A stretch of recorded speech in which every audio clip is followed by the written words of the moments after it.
안녕하세요. 하루 필수 말씀 충전 하필 큐티 조종환입니다. 오늘 함께 나눌 하나님 말씀은 열왕기상 8장 22절에서 32절까지 말씀입니다.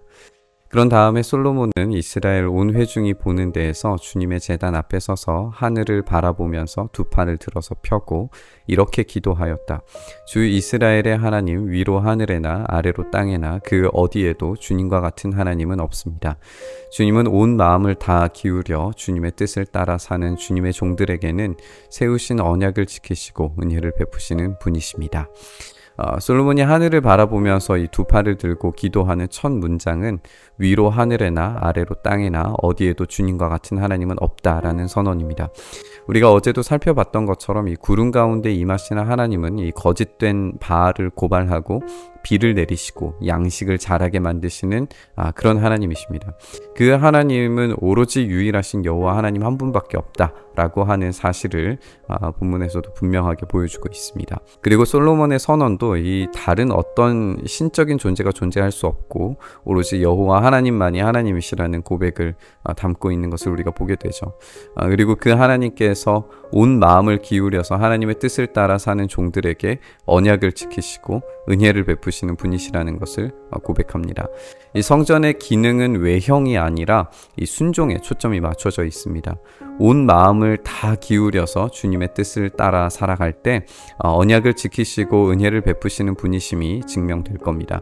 그리고 그 만남이 성전, 곧 천상의 보좌와 또 에덴의 재현인 곳에서 이루어질 겁니다. 주님께서는 주님의 종인 내 아버지 다윗 임금에게 약속하신 것을 지키셨으며 주님께서 친히 그에게 말씀하신 것을 오늘 이렇게 손수 이루어 주셨습니다.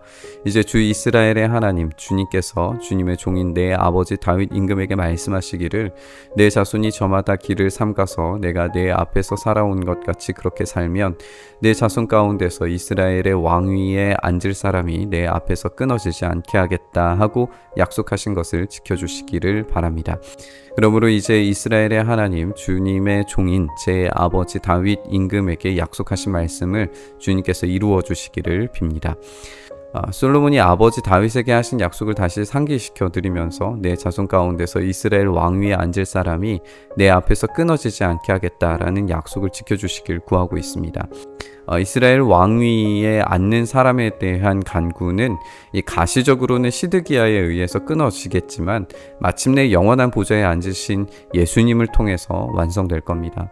이 솔로몬의 기도는 지금의 왕국과 다스리는 왕들의 유지를 위한 그런 기도였겠지만 하나님의 계획은 인간의 철저한 실패에도 반드시 이루시고야마는 이 신실하심으로 나타날 겁니다. 그러나 하나님께서 땅 위에 계시기를 우리가 어찌 바라겠습니까? 저 하늘 위의 하늘이라도 주님을 모시기에 부족할 터인데 제가 지은 이 성전이야 더 말하여 무엇하겠습니까? 솔로몬은 하나님께서 땅 위에 계시는 것이 상상 불가하다라는 점을 고백합니다. 이것은 사실이죠. 성전이 아무리 화려하고 궁장하게 지어졌더라도 하나님의 한계 없으신 존재 앞에 너무나 작은 공간일 뿐입니다.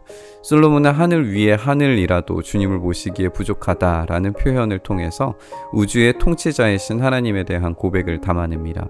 성전이 천상의 보좌를 재현한 것이라는 사실과 이 에덴의 재현이라는 점을 생각할 때 재현물보다는 원형이 가지는 영광스러움과 찬란함이 월등할 것은 당연하죠.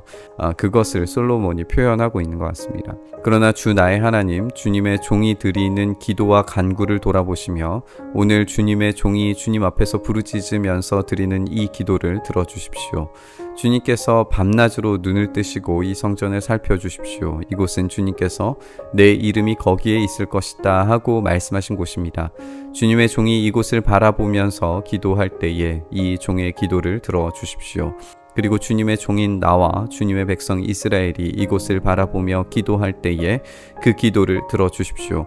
주님께서 계시는 곳 하늘에서 들으시는 대로 용서해 주십시오. 사람이 이웃에게 죄를 짓고 맹세를 하게 되어 그가 이 성전 안에 있는 주님의 제단 앞에 나와서 맹세를 하거든 주님께서는 하늘에서 들으시고 주님의 종들을 심판하시되 악행을 저지른 사람은 죄가 있다고 판결하셔서 벌을 주시고 옳은 일을 한 사람은 죄가 없다고 판결하셔서 옳음을 밝혀 주십시오. 솔로몬은 하나님의 이름이 있는 곳을 향해서 바라보며 기도할 때 기도를 들어달라고 간구합니다. 이름이라고 하는 것은 존재적 표현이었고 하나님의 이름 곧 그 임재가 있는 곳을 향해서 어디에 있든지 간구하기 시작할 때 하나님은 일하시기를 그렇게 사모하면서 기도하고 있습니다. 하나님의 기도 응답은 주님께서 계시는 곳 하늘에서부터 내려옵니다. 그리고 심판에 대해서도 마찬가지예요. 잘못한 자들에 대한 판결도 하늘에서 들으시고 심판하시길 구하고 있습니다.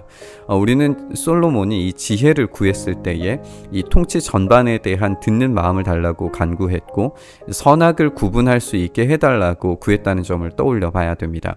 그래서 이 본문의 기도는 이 통치 전반에 대한 이 판결을 하늘에서 내려달라라고 하는 그런 간구로 읽을 수 있을 겁니다. 이스라엘의 유일한 왕은 하나님이십니다. 하나님께서 이 나라를 다스리십니다.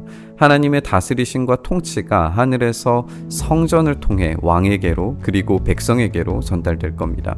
그렇다면 이 성전은 통로임이 확실합니다. 우리의 간구는 이 성전을 통하여서 하나님께로 그리고 하나님의 통치는 성전을 통해서 우리에게로 전달됩니다. 영원하신 성전이신 우리 주님의 이름으로 기도하는 것이 어떤 구조인지 한번 생각해 보셨으면 좋겠어요. 주님의 이름으로 기도하는 것이 곧 하나님의 이름이 있는 성전을 향해서 기도하는 것과 같은 거죠. 또 우리의 간구는 그렇게 예수 그리스도를 통과해서 하나님 아버지께 상달이 됩니다.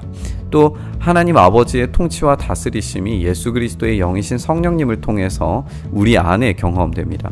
이렇게 지금도 참된 성전은 우리의 중보자가 되셔서 역사하고 계십니다. 오늘 말씀 묵상하면서 우리의 삶 전체를 다스리시고 통치하시길 그렇게 구했으면 좋겠습니다.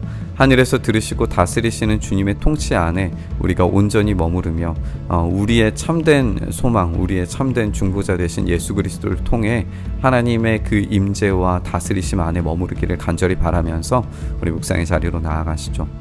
주님, 그렇게 예수님을 통하여서 우리 아버지 하나님께 나아갑니다. 오로지 주님밖에 우리가 하나님 앞에 나아갈 자격을 얻을 수 있는 유일한 중보자 되신 예수님밖에 우리가 구할 수 있는 방법이 없는 줄을 다시 한번 고백합니다.